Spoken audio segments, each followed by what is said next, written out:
All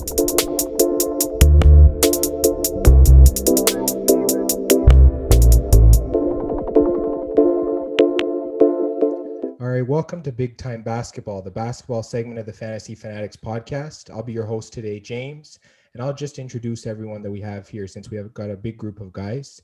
Nate, what's up, man? So, Mete's back with us. What's up, Mete? Yo, yo. And Terry back again, 2 weeks in a row. How's it going, Terry? What's going on? And we got a special guest today, our boy Michael. He's a basketball expert for fantasy. He's got a degree in sports management. So it's great to have you on, Mike. What's good, man? Nice to be here. All right, guys, we're going to talk some playoff basketball today. We'll just take a look at some of the scores that happened on Sunday. Then we'll move right into the NBA play-ins. There's I think 4 games for that. And then if there needs to be a tiebreaker game, that'll happen.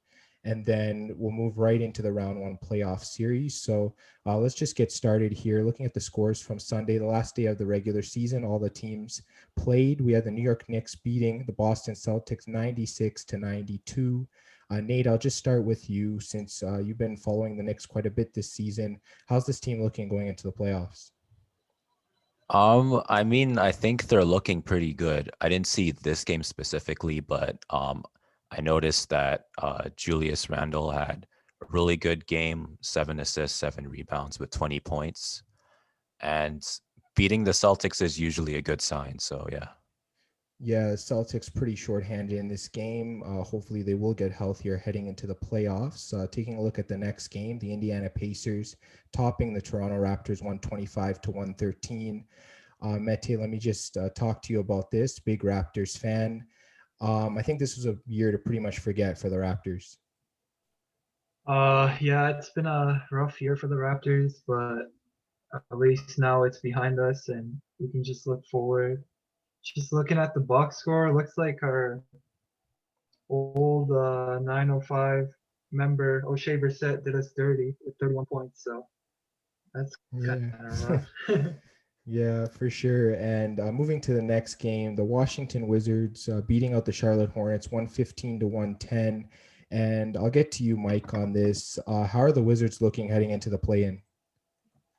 The Washington Wizards, they're looking good. Honestly, I'm pretty confident that they could beat the Celtics going into the play-in to get the 7th seed. I don't see why not.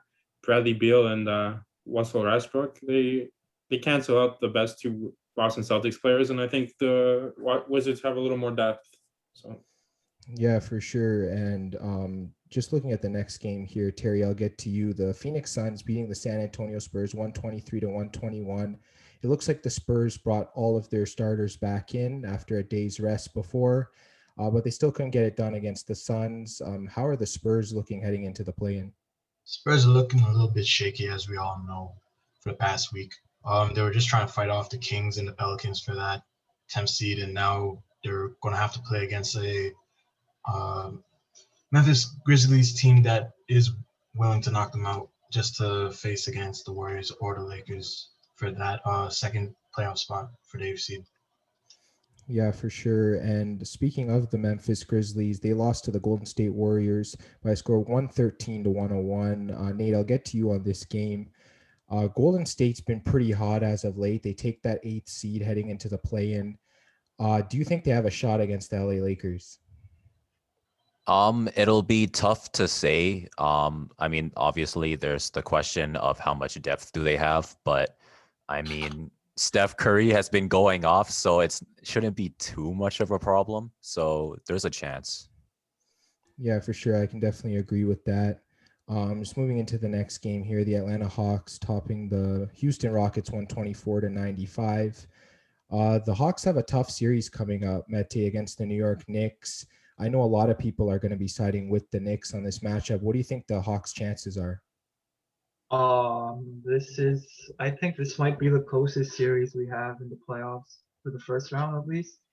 I feel like it's going to 7 and it could go either way, but right now I like the Hawks depth more, so I'm kind of siding with them. And also I want to give a shout out to Tony Snell, first 50-50, 100 season.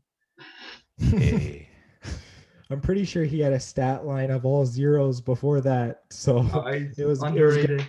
it was good to see him get that stat line. And yeah, just moving on to the next game here, the Brooklyn Nets beating the Cleveland Cavs 123 to 109.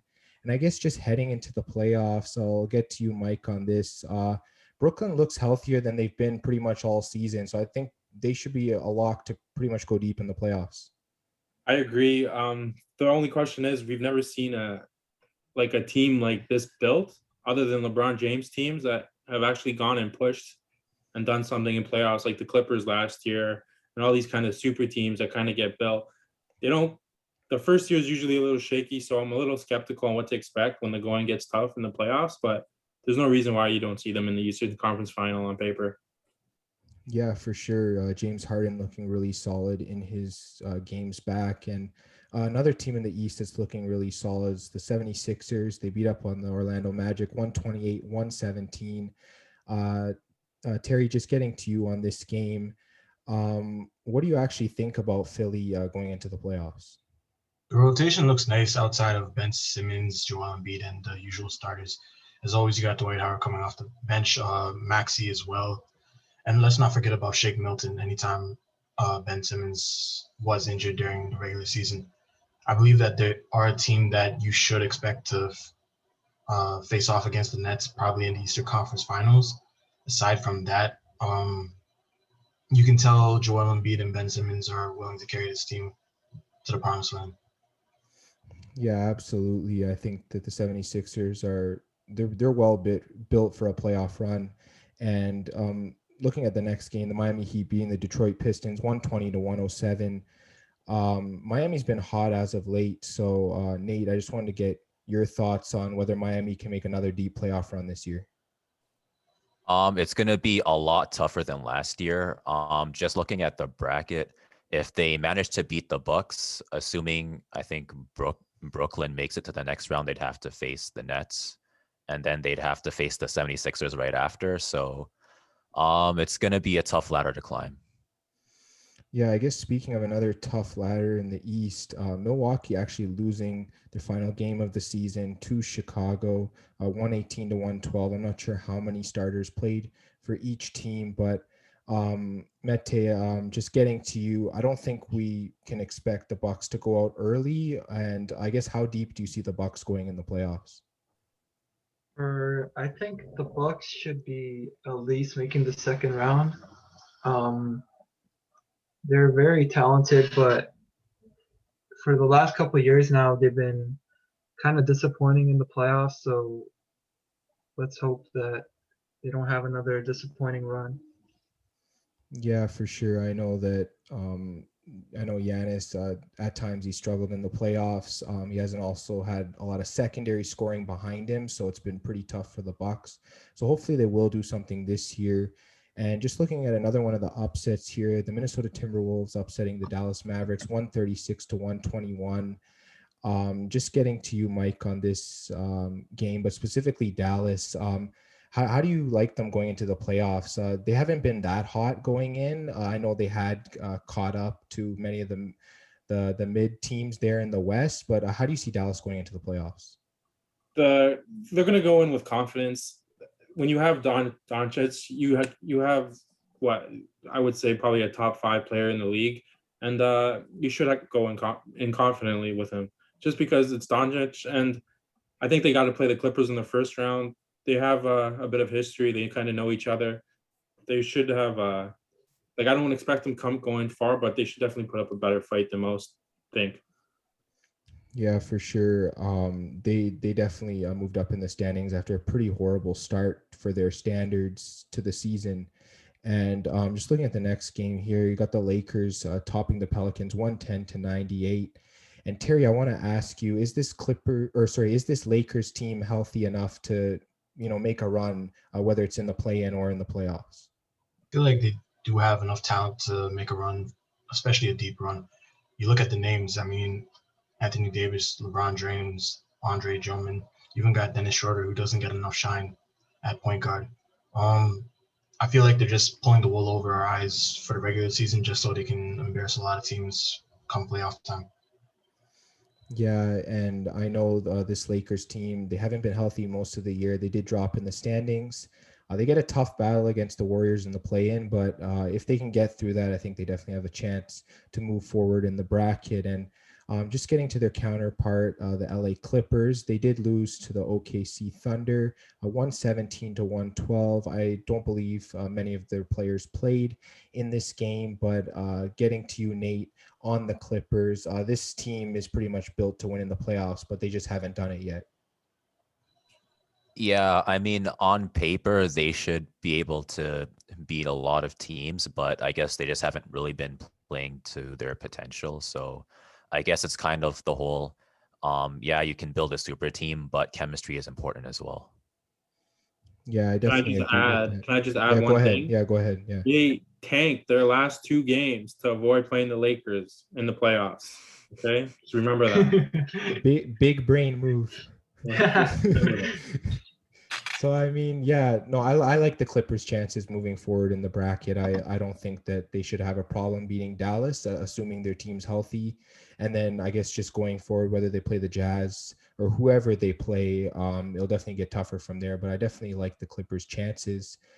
Two other playoff teams here: Portland beating Denver 132 to 116. Um, I'll get to you, Mete, on this one. Which of these two teams do you see having a chance going deeper in the playoffs? It's these two teams are going to be facing off each other actually in the first round. So you're basically asking me who I think will win the series, and I'm kind of biased towards Portland because I love Melo and Powell's there now. But I think it'll be a 7 game series for sure. Could go either way, and yeah, I'll go with Portland. Yeah, Portland's been on a tear lately. I know that they've just been really pouring it on. Their team's gotten healthy. There's no reason why they can't try and make a run there in the West. I know it's going to be tough, and I'll get to you for this last one, Mike. The Utah Jazz beating the Sacramento Kings 121 to 99. I'm not 100% on Donovan Mitchell's status for the playoffs. The question is he going to be returning? And if he doesn't, does this team still have a chance to go through the playoffs? I think you can't discredit how good they have been on defense, and I think defense wins you games. I think Donovan Mitchell is going to give it a go. I don't know how healthy he'll be, but they have these random guys like Ingles, Jordan Clarkson, and these guys can like just go off for one game, drop like 30 points and then like be quiet for the rest of the series. So if those guys step up big, then I should see they should win. In my opinion, they should go to the conference finals. But the problem is they're Utah and they let everyone down. I know they have bench guys. Yeah, they have bench guys like Bogdanovich too, and like guys. Bogdanovich too. Yeah, they can pop off at pretty much any time. Yeah, so I think that they're definitely first seed for a reason. I don't think people should be sleeping on them, and I definitely think that they can make a splash heading into the playoffs. But speaking of the playoffs, we're going to start here with the play-in, just taking a look at what's going on here with the games. We're going to start here in the East with the 7-8 game. The Boston Celtics, the 7th seed, playing home to the Washington Wizards with the 8th seed. And this time, Terry, I'm going to start with you. Who do you like in this one-game scenario? In a one-game scenario between Boston and Washington at the moment, I just got to go with the hotter team, and that's the Washington Wizards.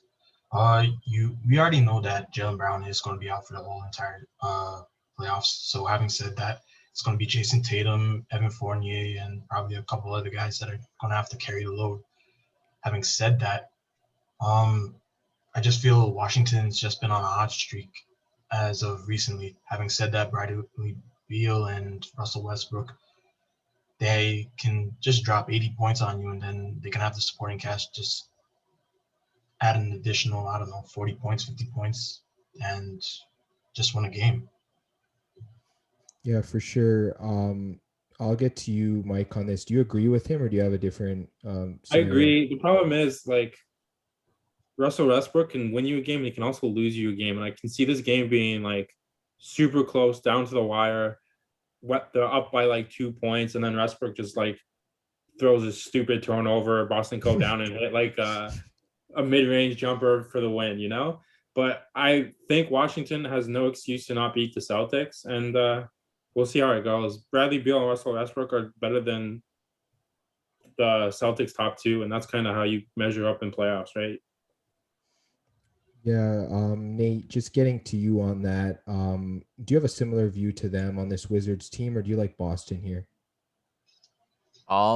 I think Boston would have had more of a shot if Jaylen Brown was still healthy, but it's gonna be really tough, especially considering there's only one game. So the Wizards have been really hot as well, so I think I'd have to take the Wizards. And lastly, Mete, with you, are you on the Wizards train, or do we have a Boston supporter here? Yeah, I'm going with the Wizards too. Like you guys said, Jaylen Brown is out, but Robert Williams is actually a great player too, and he's out, so that's a big blow for the Celtics. Yeah, let me just support the Celtics here since no one clearly wants to support them. I'm not saying that I'm all in on the Celtics, but I mean, Jason Tatum is Jason Tatum. We've seen him perform in big games. We've seen him carry Boston teams that have no business winning. Kemba Walker's still there. Evan Fournier, like you can just go down the list. I know their center depth is bad right now. But this team with Jason Tatum can always have a shot of winning. And like you said, Westbrook could just have a random turnover there at the end of the game and cost his team the win. I mean, Jason Tatum can go down and hit from pretty much anywhere when it's a game-winning shot. So this series, we can't overlook Boston. We can favor Washington if we want, but I think both teams definitely have a good chance of coming out of this game. Not to mention that Boston has the home court advantage. So yeah, that's just a small defense for the Boston Celtics. And just moving to the 9-10 game. This time I'll start with you, Mete. Just your thoughts on who's going to come out between Indiana at 9th and Charlotte at 10th. This one is kind of tough for me. The Pacers, like on paper, they have a very solid roster, but it seems like every year they're like bottom tier playoff team. And right now, just looking off the injury report, they're missing quite a few players. So I think I'll take the Hornets here. All right, Nate, what about you? Do you like the Hornets as well, or do you see this Pacers team going through? I'm kind of similar. It's like, and I think earlier in the season, the Pacers looked really solid, and then they started getting a bunch of injuries, and I don't think they're close to the team that they were before.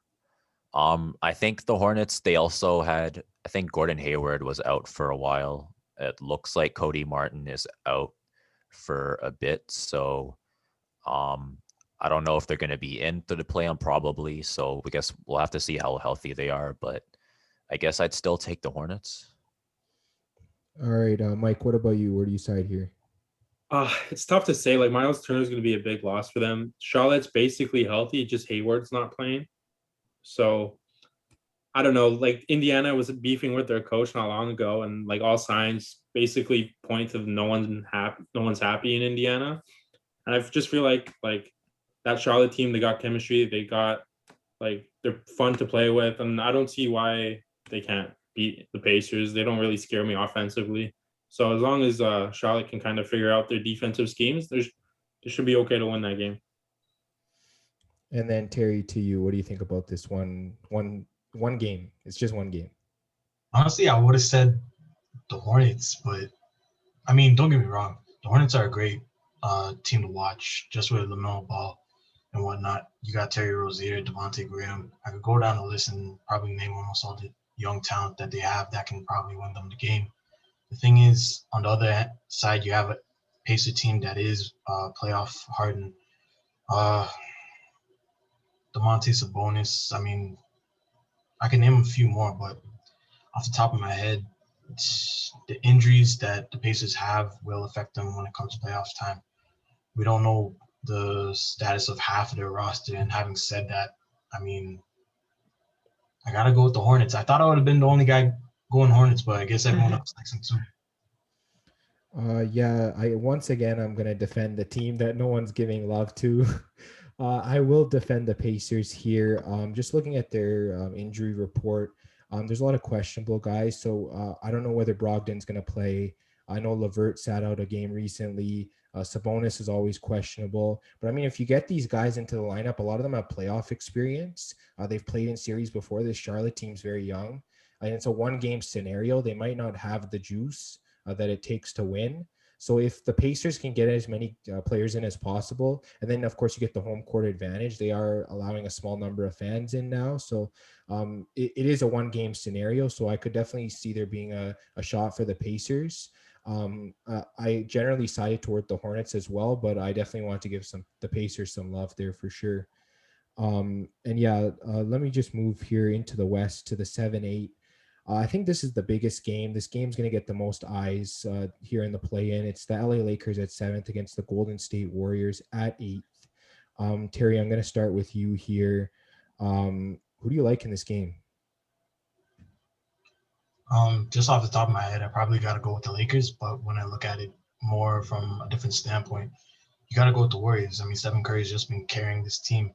And sometimes when a person does say carry, it kind of just says there's a lot of scrubs on the team. But when you look at the team even closer, you got Kelly Oubre, Draymond Green. I'm not sure if Wiseman's in or out, but if he is in, that's him as well. Andrew Wiggins, a former first-round pick. This team isn't full of scrubs. This team has value at the wings, at the front court. I mean, I feel like the Warriors could win it just due to the fact that it is a one-game scenario, as you said, with all these previous other games. And I feel like the Lakers might squeeze in as the eighth seed. All right, Mike, getting to you. I know you're a big Lakers fan. Do you see them passing through, or do you like the Warriors? It's tough to say. It all depends on how healthy LeBron plays, how LeBron is, and how healthy Anthony Davis is. I'm a firm believer that this Laker team is way better than what they were last year. I think they've added the right players. They Drummond, Schroeder. They look way better than what they were last year. The problem is they don't have Steph Curry, who can go off for 60 points at any given day. And another fun little snippet about this game is, so Andrew Wiggins, when he came into the league, he got actually traded from Cleveland to Minnesota for Kevin Love that year. So Andrew Wiggins might be having a little chip on his shoulder, trying to play yo, screw LeBron, whatever. He traded me and he never even gave me a chance type of stuff. I wouldn't be surprised if Golden State wins, but I don't expect him to. I'm gonna have to side with the Lakers just because of quality of team and depth. Yeah, for sure. And Nate, how do you feel about this one game scenario?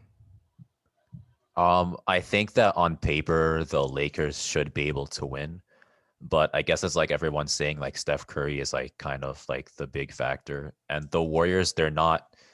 I mean, they do have some depth, just not as much as the Lakers. So to me, it's kind of like a toss up, but I guess I would side with the Lakers a little bit.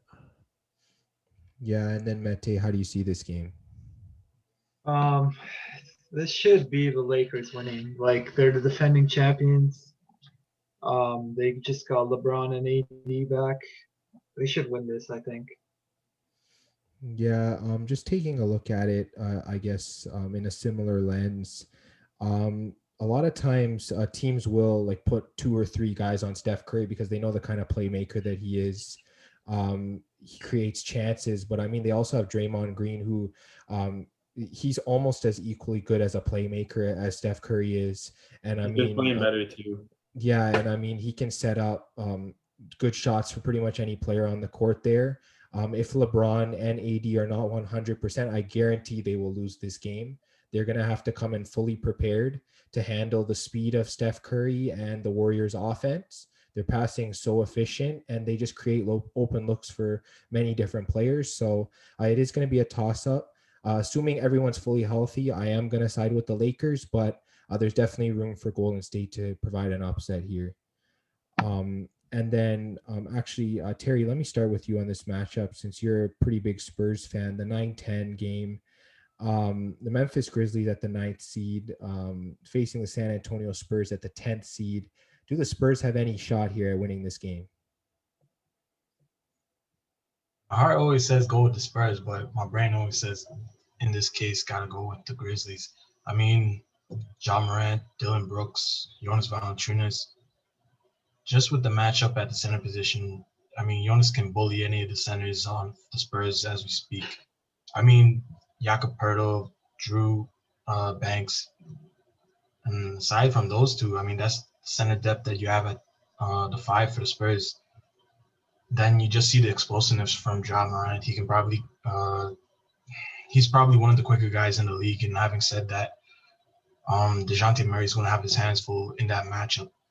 But what everyone's going to pay attention to for the Spurs is, can DeMar DeRozan clutch out a win? And right now, the Spurs need a win if they want to make it into that 8th seed.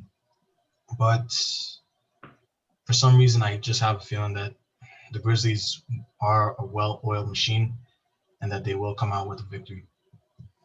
Yeah, and Mike, how about you? How do you see this game? Yeah, it's tough to say because like the Spurs were pretty not good all year, and somehow they still get into a playing game. Popovich is one of the best coaches in the league, if not one of the best of all time.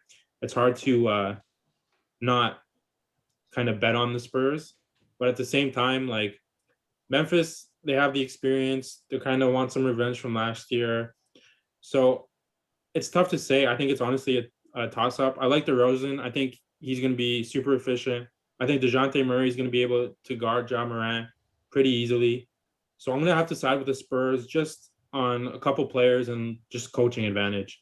But I do like what your buddy said with JV having a very underrated season. So. Yeah, for sure. And Mete, I'll get to you on this. I know you're a big JV fan, especially when he was with the Raptors. Do you see Memphis playing out this game, or do you like the Spurs? This is actually a very tough call for me. Like you said, I love JV, but on the other side we have DeRozan and Pirtle. Grizzlies have been playing better lately, so I might have to go with them. I think they've got better depth than the Spurs, so I think they can pull it out. All right, and then Nate, how do you see this one game scenario? Well, I guess just looking at some of their last matchups, I think they played 3 games this season. I think the Spurs only won 1, but it was by a lot.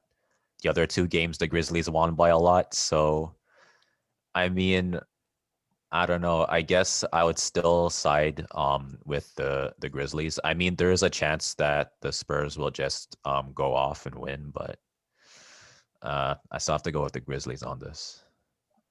Yeah, one thing that I noticed from watching the Spurs this season is they're not very consistent.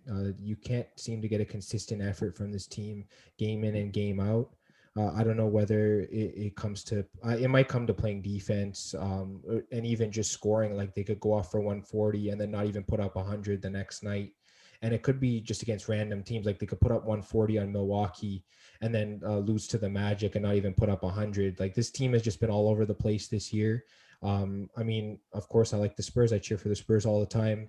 I just really don't see a way for them to win this game unless DeMar just puts the team on his back and just drops like a 40 piece or something.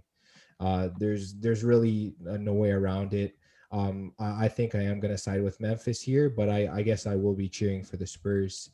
And just moving into the battle for the 8th seeds now.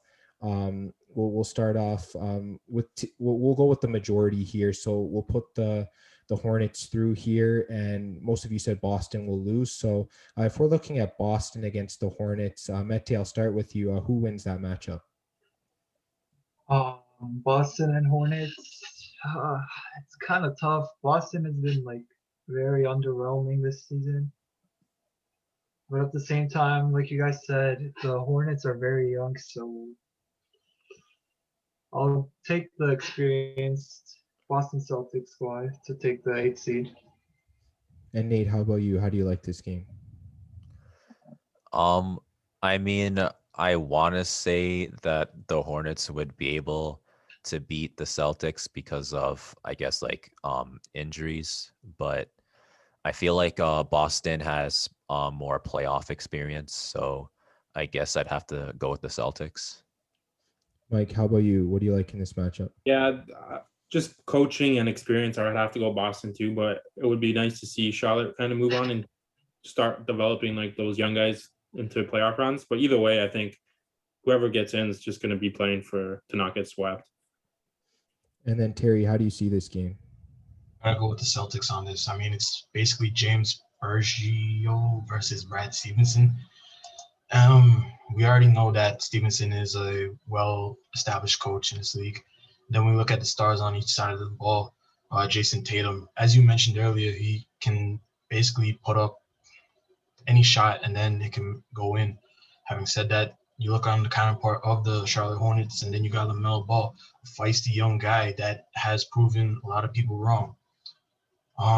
Looking at supporting cast, I mean, hopefully Robert Williams is going to be healthy for the second game if it goes down to that.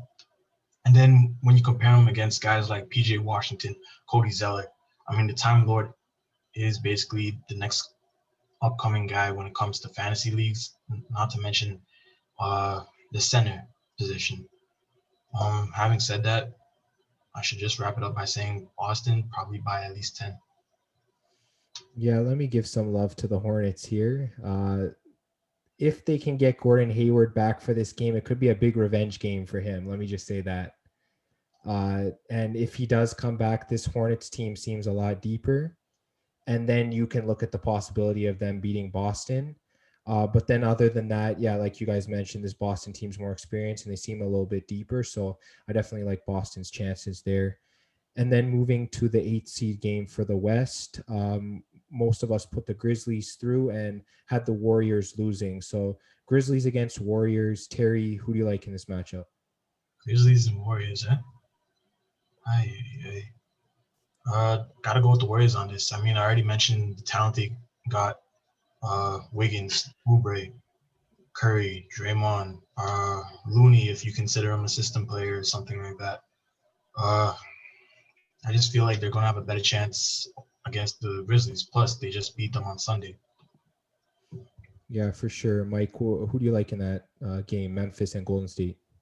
Yeah, I'm not a Grizzlies believer, but they do have pieces to kind of put up fights in honestly most matchups. But I'm gonna have to take Steph Curry and the Golden State Warriors to kind of move on for that 8th seed.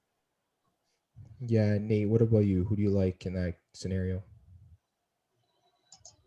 I'd like to say that the Grizzlies can take it if JV goes off, because I believe he is a better center than most of the guys on the Warriors, assuming that Wiseman is not playing. So there might be a chance if they out rebound the Warriors, but assuming that they're not able to do that, the Warriors would win. And then Mete, to you, just who do you like in this matchup?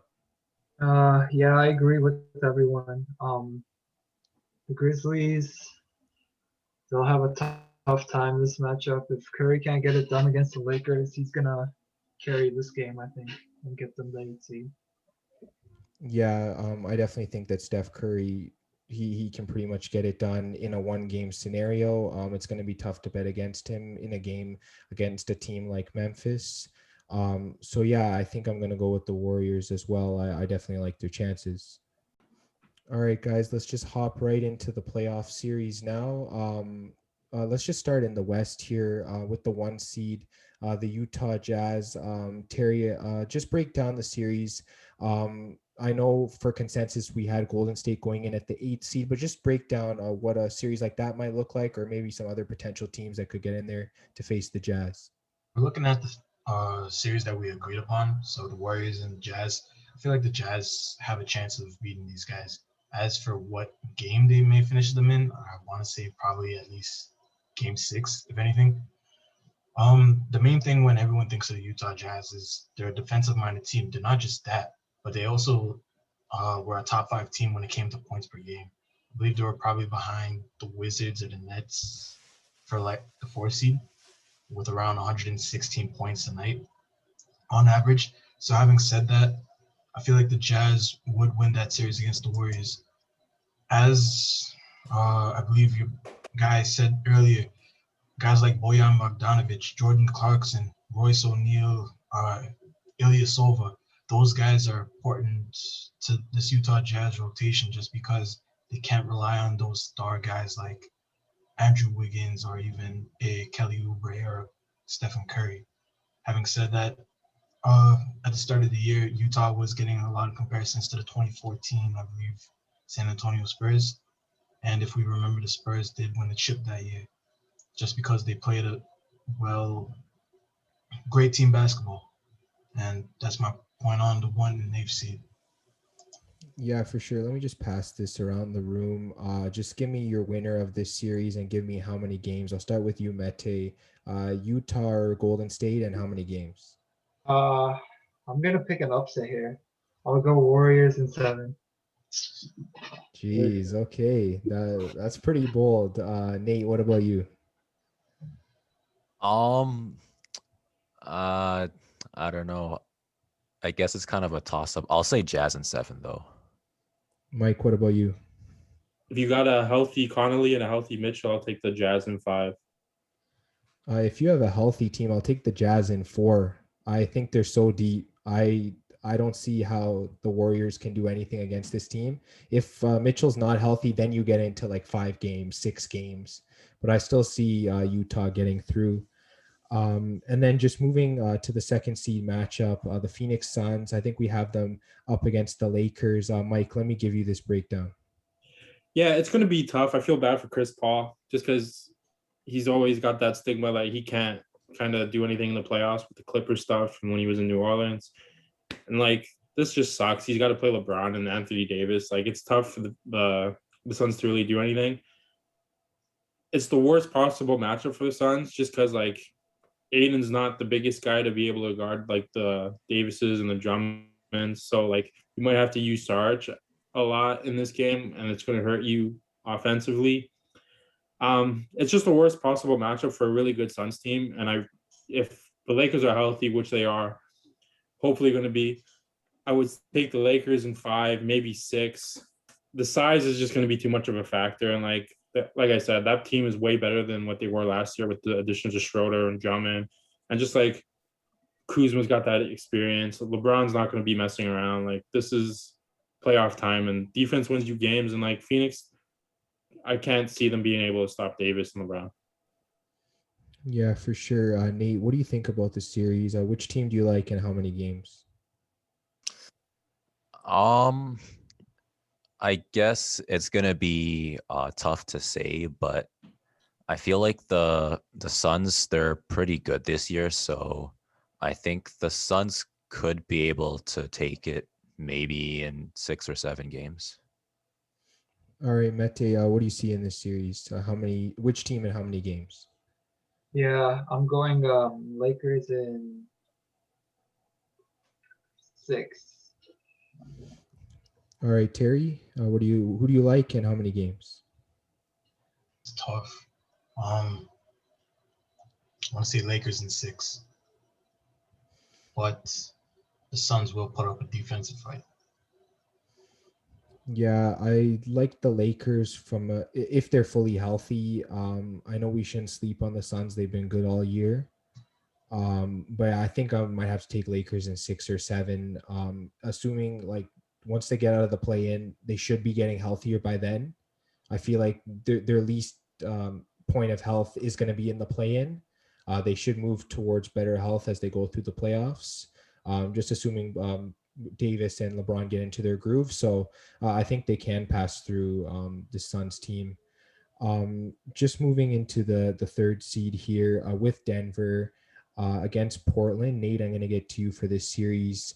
Just break it down. How do you see the series going? Sure. So I guess the first thing that we should probably talk about is, I guess, like injuries. So Jamal Murray, obviously he's out for the rest of the season, but not really any major injuries other than, I guess, Will Barton being out, but he should be healthy for the series. Blazers are fully healthy as well. In terms of depth, I feel like Denver can go a little bit deeper than the Blazers can, but the Blazers, I think as of right now, they have more top end talent, mainly because Jamal Murray is out. In terms of stats, they're pretty even. I think the whole team's point per game average is like 1 point difference. The Blazers are slightly higher by like 1 point. Defensive stats, they're pretty even as well. It's like rebounds is like off by like 0.1, and their blocks is off by 0.5. And in their head-to-head, it was I think Denver won 2-1, but I think the second game they played in April was really close.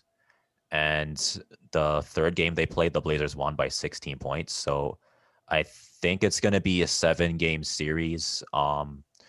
It'll probably depend on if the Blazers, I guess, top-end talent can last for 7 games. So if they can, I'd say Blazers in 7. But if they can't, I'd say Denver in 7. So do you have a definitive pick just off the top of your head, or how do you see it going?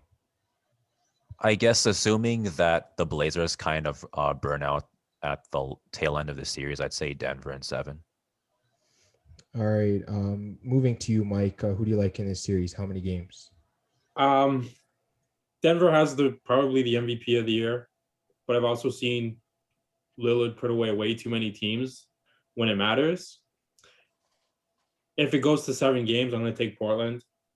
I wouldn't be surprised if Denver wins the series in like 5 or 6. And if they do that, then I would.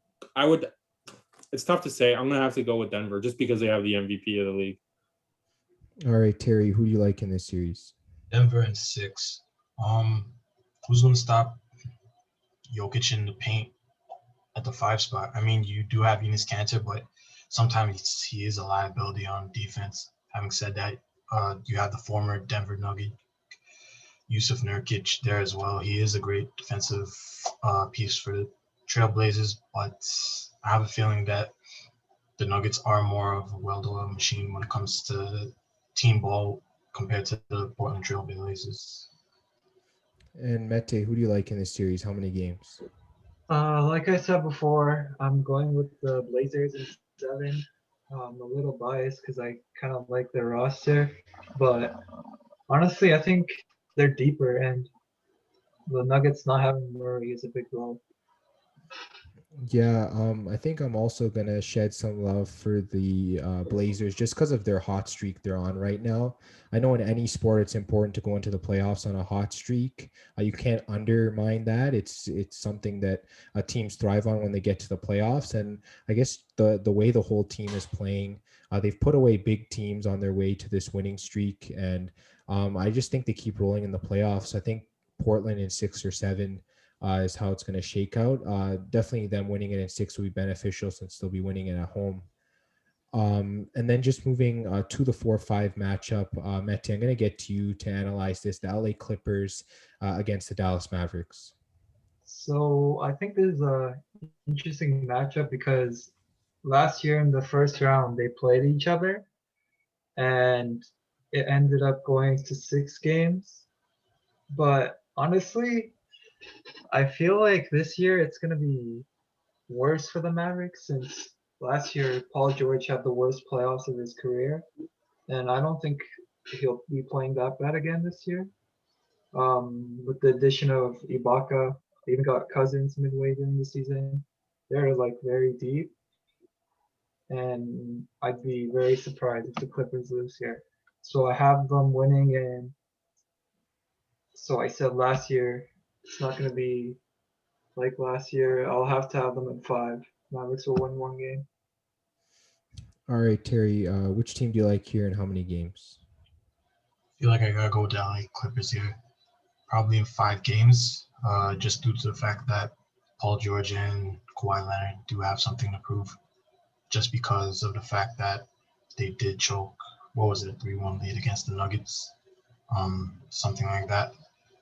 Having said that, they have a chip on their shoulder and they want to make a statement against this Dallas Mavericks team. All right, Mike, who do you like? Am I allowed to swear on this podcast? Probably just keep it PG. I don't want to have to bleep everything. Okay. The Clippers are wastemans. That being said, I can't see them losing to Dallas. They have way too much to prove, the Clippers. If they go out first round, even if they go out second round, like Kawhi's not going to be happy doing that, and he's got a contract coming up. Paul George is going to have to get traded. Like, they're going to have to blow things up. So I'm going to have to go with the Clippers in 5. All right, Nate, what about you? Which team and how many games?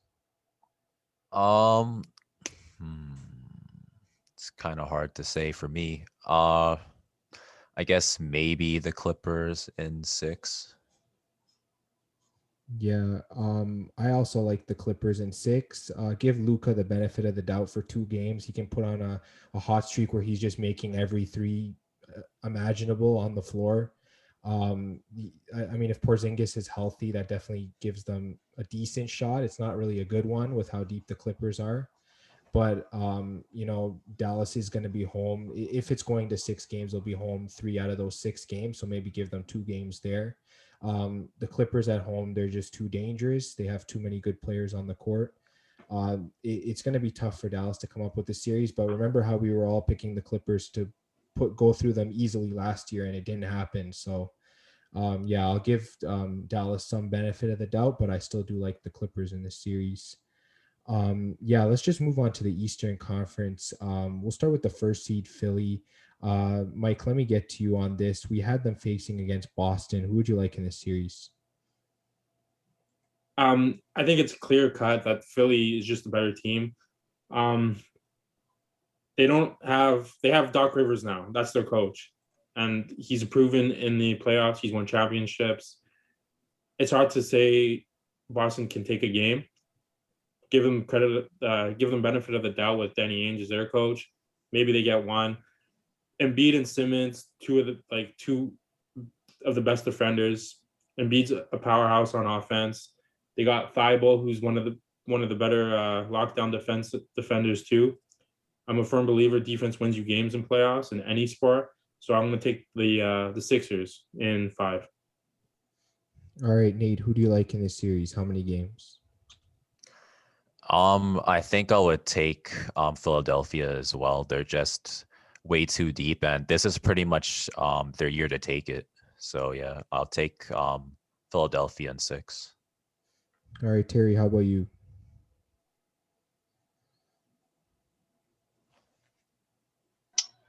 Good question. I know it's going to be the Sixers. I just don't know in how many games. I want to say 5 games, if anything. I feel like Brad Stevens is going to steal a game over Doc Rivers just due to the fact that Rivers has some streaky experiences with a couple of his teams. I mean, we've seen it with the Celtics. We've seen it with the Clippers. And how many chips does Rivers have? Just like 1 or 2. I'm not 1,000% sure on that, but Sixers in 5. All right, Mete, how about you? Who do you like? How many games? Like you guys said, I like the Sixers, but I actually think this can be going to 7. If the Celtics can get Robert Williams, he's a very good defender. I think he can do a good, solid job on Joel Embiid. So I think they could actually make a good series out of it. But Sixers in 7. Yeah, I know we saw in I guess 2019 and a little bit in 2020 how Marc Gasol was able to lock down Embiid. I know Embiid has transformed as a player since then. He's definitely more dynamic, but you get a guy on him. There's definitely upset potential. I don't see an upset though. I don't think Boston's deep enough right now to get past the 76ers. So I will say Philly, and I'll say probably 5 games. That I think that's how it's looking. This Philly team is too deep not to just run through this Boston team. And moving to the 2-7 matchup, the Brooklyn Nets. Mete, let me get to you on this matchup. We had them up against the Washington Wizards. Who do you like here?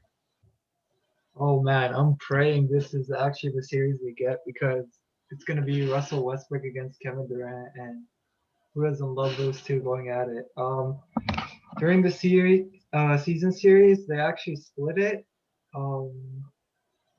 I don't know. The thing with the Nets is obviously they're very talented, but their defense is kind of lacking, I think. So I feel like the Wizards could take a game or 2. I'll say Nets in 5. You good with that? Nets in 5? Yeah. All right, Terry, who do you like here? Just don't win it in 5. I don't know what to say. I mean, look at the talent they got. Irving, Harden, Durant. They got guys that are a little bit past their prime, and Blake Griffin, and I don't know who else. And then you got a sniper on, I believe, the 3 spot named Joe Harris. So they should win it in 5 games or less. All right, Mike, what do you think about the series? Yeah, Brooklyn's easily the most talented team on paper, and like everyone's been saying, like they're just so good. It's going to be hard to stop them. I said it earlier. I'll say it again. When pressure's on, I kind of want to see how they play. When Harden decides, you know what, maybe I want to take the last shot instead, or Kyrie decides, yo, let me take this pull-up jumper instead of giving it to Durant, and kind of things escalate that way, then maybe it's a different story. I just can't see Washington being the team that brings that out in them. I'm going to take the Nets in 5.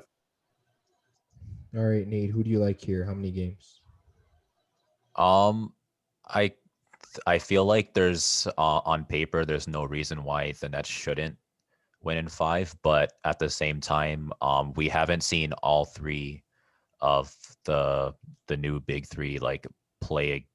Have they played a game together? I don't think so. Maybe a couple.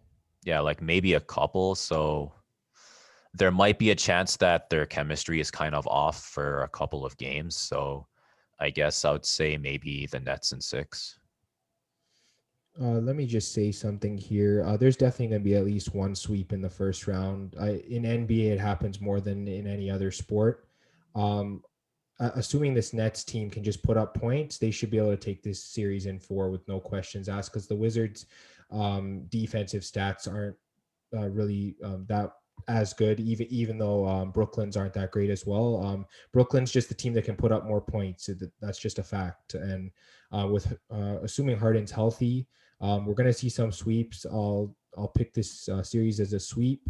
If the Nets don't sweep this series, I think I might actually have some concerns that this team might not go all the way. So I take Brooklyn as a sweep. And moving into the 3-6, we got the Milwaukee Bucks facing the Miami Heat. Nate, let me get to you for the breakdown of this series. So I guess this is interesting because I believe they did play last year in the playoffs, and the Heat beat the Bucks. But I think it's going to be a little bit different. The Heat traded Olynyk. They got Oladipo, but I think he's not going to be playing in the playoffs. I think he had a season-ending injury on his knee, and he had to get surgery for it. But everyone else is fully healthy. I think for the Bucks, everyone should be healthy for the playoffs as well. In terms of like overall depth, I think I'd take the Bucks, but they're kind of even now. But in terms of stats, the Bucks have like a huge advantage in like points.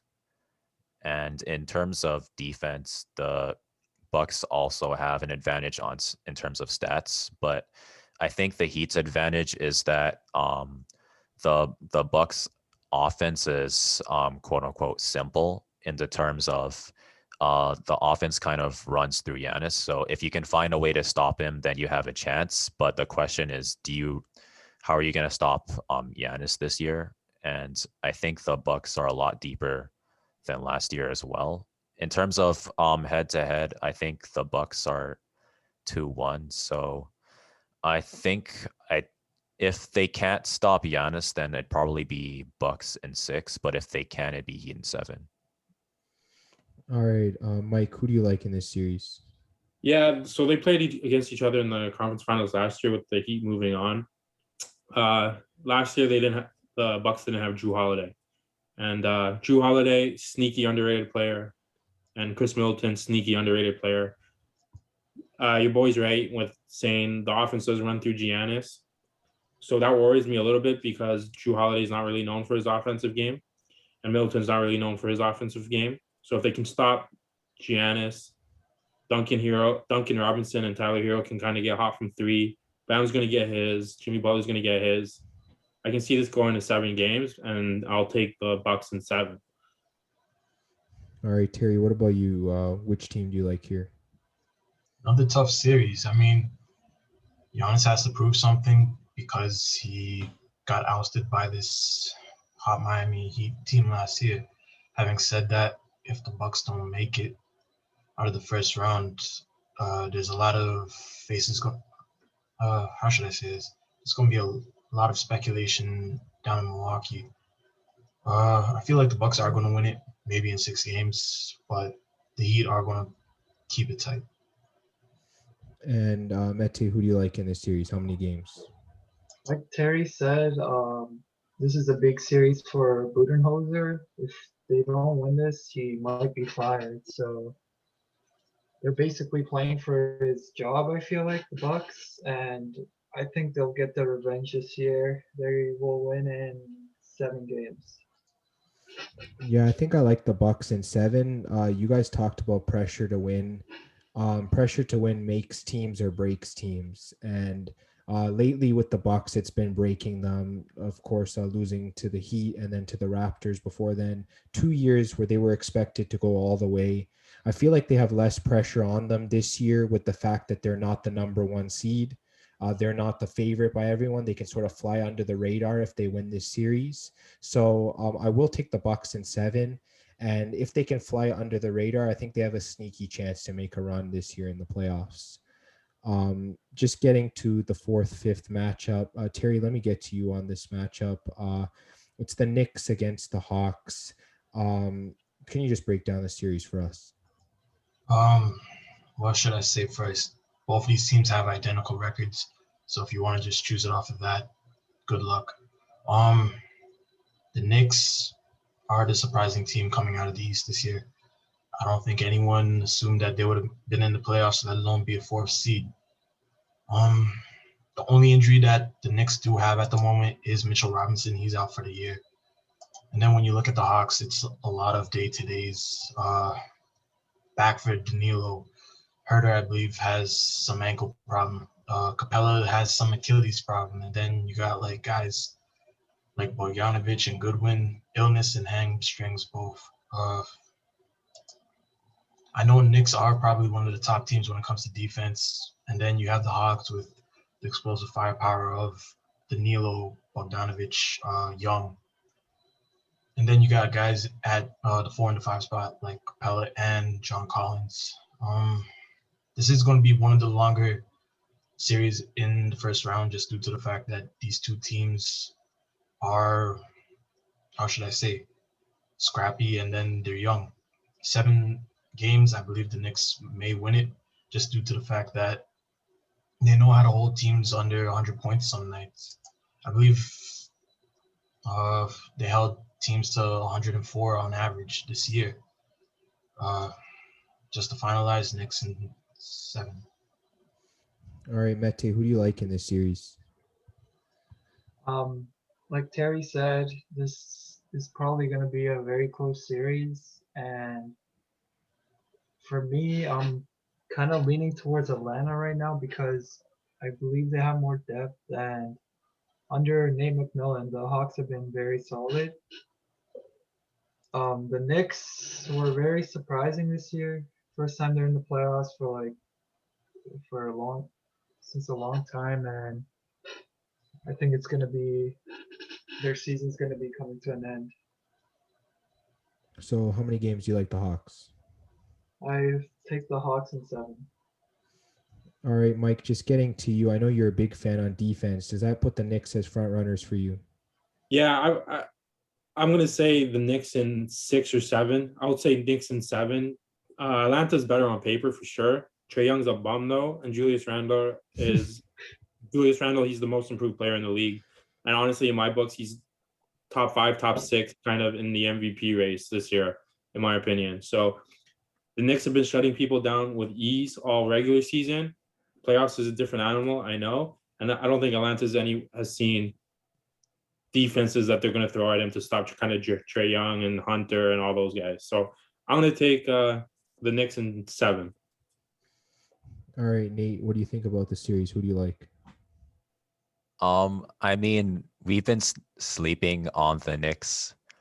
I guess at the beginning of the season, not expecting that and they'd end up being the 4th seed. So, I mean, why not I guess, ride that and see how far they could go. So I guess maybe the Knicks in 7.